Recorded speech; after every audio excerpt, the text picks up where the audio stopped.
दिल्ली की तरह महाराष्ट्र में भी लग सकता है दिवाली पर पटाखे छुड़ाने पर बैन। स्वास्थ्य मंत्री राजेश टोपे ने बैन लगाने की सीएम उद्धव ठाकरे से अपील की। राजेश टोपे ने कहा कि दिवाली पर पटाखे फोड़ने पर लगे बैन। महाराष्ट्र में पिछले 24 घंटों में 5,200 से ज्यादा नए कोरोना के मरीज, 17 लाख के पार पहुंची कुल तादाद। मुंबई में पिछले 24 घंटों में 841 नए मामले, 25 की मौत। शहर में एक्टिव इस वक्त कोरोना के 15,500 केसेस। मुंबई के बलाड़ के अस्पताल में सिक्योरिटी गार्ड ने की कोरोना पीड़ित महिला के साथ यौन शोषण। सातारा में स्वाभिमानी शेतकारी संगठन के राजू शेट्टी का धरना। महाराष्ट्र में कृषि बिल लागू न करने की मांग। एनसीबी ने अर्जुन रामपाल की गर्लफ्रेंड के भाई को ड्रग्स मामले में दोबारा गिरफ्तार किया। टीवी एक्टर्स और मॉडल्स को ड्रग्स सप्लाई करने वाला पेट्रोल आया एनसीबी के शिकंजे में, अंधेरी से कर रहा था ऑपरेट। पुणे के नहावरे गांव में महिला से बलात्कार की कोशिश, विरोध करने पर महिला की आंख फोड़ दी। रात 9 बजे शौच के लिए बाहर गई थी महिला, अज्ञात आरोपी की तलाश में जुटी है पुलिस। तारापुर एमआईडीसी की आरती ड्रग्स लिमिटेड कंपनी में ब्लास्ट, एक मजदूर बुरी तरह से घायल। बीजेपी ने फिर दोहराई महाराष्ट्र में मंदिरों को खोलने की मांग। कोल्हापुर में कृषि कानून के विरोध में कांग्रेस की ट्रैक्टर रैली, पृथ्वीराज चव्हाण, बालासाहब थोराट शामिल। महाराष्ट्र में कोरोना महासंकट के दौरान बस की ड्यूटी में लगे राज्य परिवहन के कर्मचारियों को मिलेगा इस बार भोजन भत्ता। सूरत में 5 साल बाद खुला हत्या का राज, दीवार में चिनवा दी गई थी लाश। की बढ़ोतरी के साथ 41,340 पर बंद हुआ सेंसेक्स, निफ्टी में 211 अंकों की बढ़त। हिंडाई ने लॉन्च किया i20 का नया वर्जन, 6,80,000 रुपए की कीमत। शुरू हुई मोरेटोरियम के दौरान लिए गए ब्याज पर ब्याज की वापसी, बैंकों ने ग्राहकों के खाते में डाले पैसे। आयकर विभाग ने अभी तक 1.25 लाख करोड़ के जारी किए टैक्स रिफंड। दिवाली से पहले आलू प्याज की महंगाई से लोगों को राहत, मंडियों में घटने लगे दाम। फेस्टिव सीजन में अमेजॉन फ्लिपकार्ट को टक्कर देने की तैयारी में जियो मार्ट। टाटा मोटर्स के फेस्टिव ऑफर्स में कारों पर मिल रही है भारी छूट।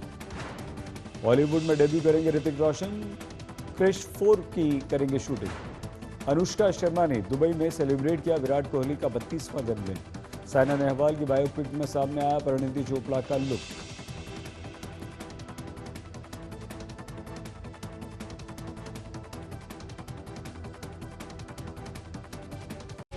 नमस्कार, आप देख रहे हैं आज तक, आपके साथ मैं हूं सईद अंसारी। स्वागत है आपका मुंबई मेट्रो में। ड्रग्स केस की जांच में लगी एनसीबी ने फिर से एक्टर अर्जुन रामपाल के लिव इन पार्टनर के भाई और धर्मा प्रोडक्शन के पूर्व कर्मचारी क्षितिज प्रसाद को गिरफ्तार कर लिया है।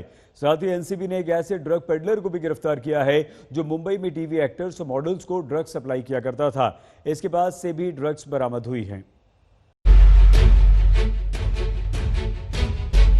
ड्रग केस की जांच करते करते एनसीबी अब्दुल वाहिद नाम के ड्रग पेडलर तक पहुंच गई। अब्दुल वाहिद को मुंबई उपनगरीय क्षेत्र का सबसे बड़ा नशे का सौदागर माना जाता है। एनसीबी के मुताबिक ये टीवी एक्टर्स और मॉडल्स को ड्रग की सप्लाई करता है। अब्दुल वाहिद की टोयोटा इनोवा कार को जब्त कर लिया गया है, जिसमें बड़ी मात्रा में ड्रग्स मिले हैं। इसमें हशीश, मारिजुआना, एमडी और 2 लाख रुपए शामिल है। बॉलीवुड के ड्रग नेक्सस का पता लगाते हुए एनसीबी के अफसरों को एक इन्फॉर्मेशन मिली कि अब्दुल वाहिद अलियास सुल्तान मिर्जा नामक एक पेडलर अंधेरी में काफी एक्टिव है। मुंबई के पश्चिमी सबर्ब्स में Abdul Wahid alias Sultan Mirza TV actors, struggling actors, small time जो बॉलीवुड एक्टर्स हैं और मॉडल्स को ड्रग सप्लाई करने का काम करता है। अब्दुल वाहिद को एक ट्रैप लगाकर उसकी गाड़ी के साथ पकड़ा गया। ये भी बताया जा रहा था कि अब्दुल वाहिद 4 बॉडीगार्ड्स के साथ घूमता था। उसकी गाड़ी से काफी मात्रा में चरस, गांजा और एमडी बरामद किया गया है। इसके साथ ही एनसीबी ने एक्टर अर्जुन रामपाल की लिव इन पार्टनर गैब्रिएलिया डेमेट्रियस के भाई अगिसिलाउस डेमेट्रियस और धर्मा प्रोडक्शंस के पूर्व कर्मचारी क्षितिज प्रसाद को ड्रग केस में दोबारा गिरफ्तार किया है।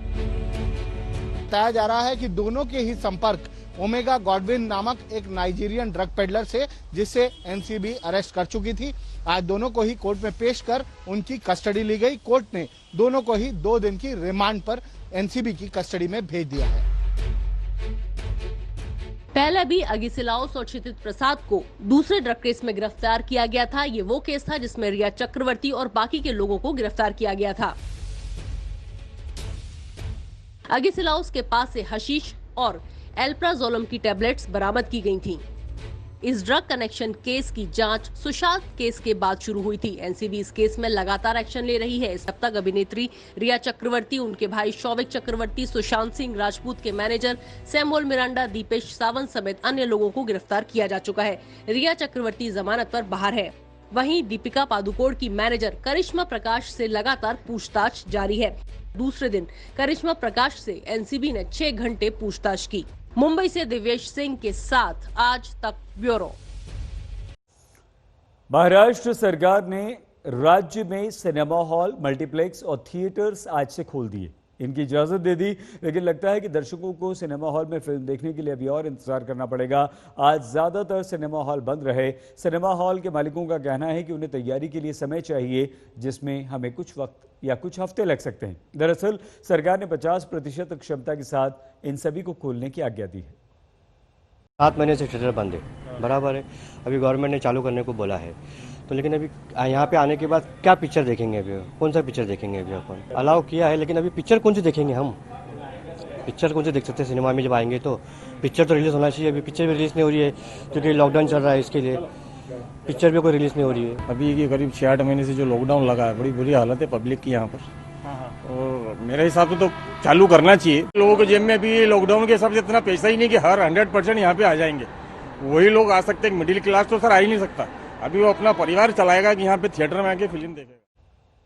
पुणे के एक परिवार ने परदेश में रह गए अपने कुत्ते को लाने के लिए हर वो जतन किया जो एक परिवार के सदस्य के लिए किया जाता है। हम आपको एक कहानी दिखाने जा रहे हैं। ये लियो की कहानी है, जो कोरोना के कारण चीन के शंघाई शहर में रह गया था, मगर पुणे में बैठी इस पेट की फैमिली ने तब तक हार नहीं मानी जब तक कि वो अपने लियो को वापस अपने घर भारत नहीं ले पाए।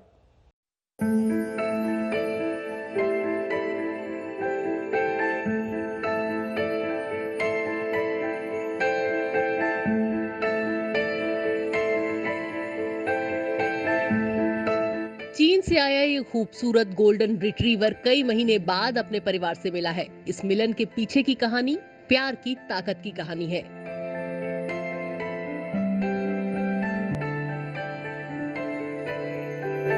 पुणे का सिन्हा परिवार चीन के शंघाई शहर में रहता था। मानस सिन्हा शंघाई की एक कंपनी में जॉब करते थे।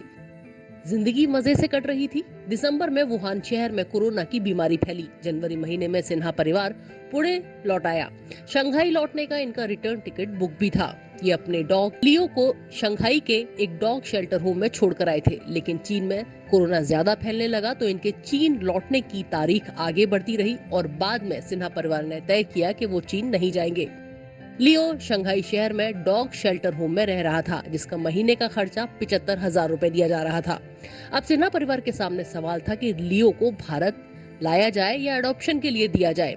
सिन्हा परिवार का एक भी सदस्य लियो से अलग नहीं होना चाहता था, लेकिन कोरोना वायरस महामारी के दौर में एयर ट्रैवल पर पाबंदियां लग चुकी थीं। जहां इंसानों का सफर बंद हो गया था तो भला कुत्तों की फिक्र किसे होती। इनकी मदद की मेनका गांधी ने। जब भी हम लोग यहाँ पे आकर डिसाइड किया कि हमें वापस नहीं जाना और लियो को लेके आने का है, और हमने सारे रेगुलेशंस चेक किए। अगर सिर्फ रेगुलेशंस के हिसाब से जाते तो और 5-6 महीने हमें वेट करना पड़ता। इसलिए हम लोगों ने direct animal welfare activist miss Manika Gandhi को अप्रोच किया और मिस गांधी ने हमें बहुत सपोर्ट किया। उन्होंने मतलब हमारी पूरी स्टोरी देखी, हमारे डॉक्यूमेंट्स चेक किए और फिर उसके बाद बोला कि जो रेगुलेशंस है इंडिया में वो सिर्फ ब्रीडर्स को रोकने के लिए है। अगर कोई जेन्युइन केस है उसके लिए कुछ लिखा हुआ रेगुलेशन नहीं है। बट उन्होंने खुद अप्रोच किया डीजीएफटी को, AQCS को, और उनको बोला कि मुझे हेल्प करे। उन्होंने एयर इंडिया को भी लिखा कि आज तक आपने पेट्स को क्यों नहीं लाया जब इवैक्यूएशन हुआ, तो आप भारत मिशन के उसमें आप पेट को भी वापस लेके आओ। लेकिन तब तक भारत मिशन फ्लाइट्स कैंसिल हो गई थी। फिर कस्टम क्लियरेंस हासिल किया गया, लेकिन इसके बाद भी कोई एयरलाइंस एक डॉग को लाने के लिए तैयार नहीं थी। आखिरकार लुफ्थांसा ने हाँ कर दी, लेकिन टिकट की कीमत थी 7 लाख रुपए।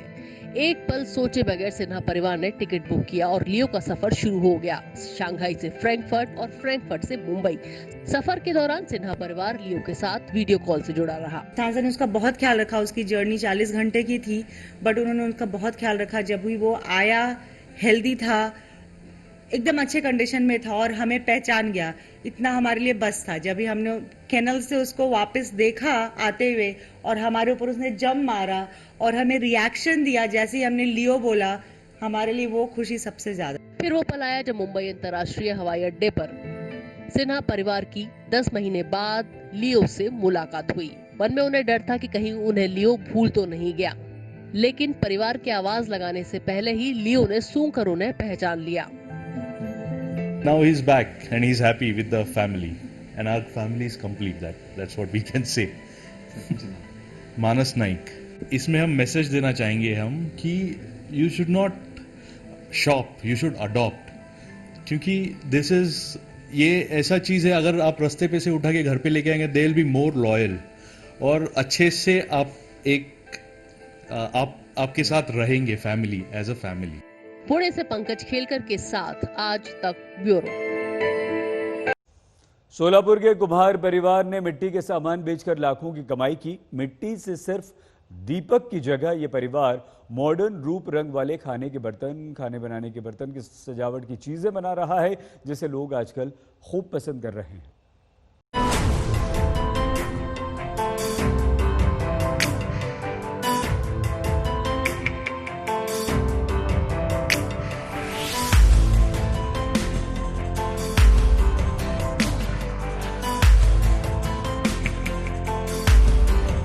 मिट्टी के ये दिए इन्हें बनाने वाले कुम्हार के लिए सोना उगल रहे हैं।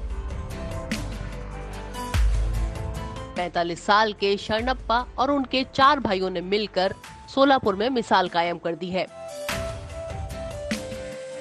शरणप्पा कुम्हार का महाराष्ट्र में सोलापुर के नीलम नगर में वर्कशॉप है। मिट्टी को सजीव बनाने का हुनर इन्होंने अपने पिता से सीखा। फिर महाराष्ट्र सरकार के उद्योग विकास महामंडल के अंतर्गत इन्होंने 20 लाख रुपए का लोन लिया और उस लोन से ये मशीन खरीदी। इस मशीन के आने के बाद इनके मिट्टी के सामान बनाने की क्षमता पहले से कई गुना बढ़ गई है, जिसके चलते शिवाजी कुमार के घर में दिवाली से पहले ही लक्ष्मी का आगमन हो गया है।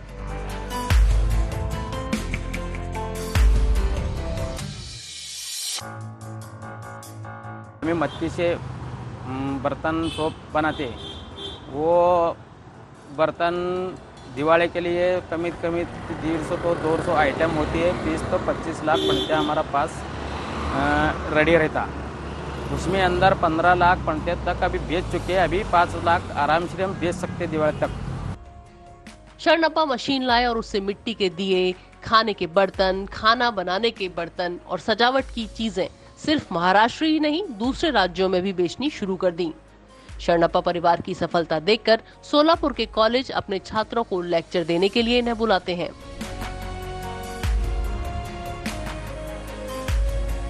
पहले कैसे हाथ से चलाते थे वो चक्कर, अब इलेक्ट्रिक हो गया। उस वजह से हमारा बरकत भी अच्छा हो रहा है। पहले हम 2-3 हजार पंथी करते थे, अब 10-12 हजार होता है दिन में।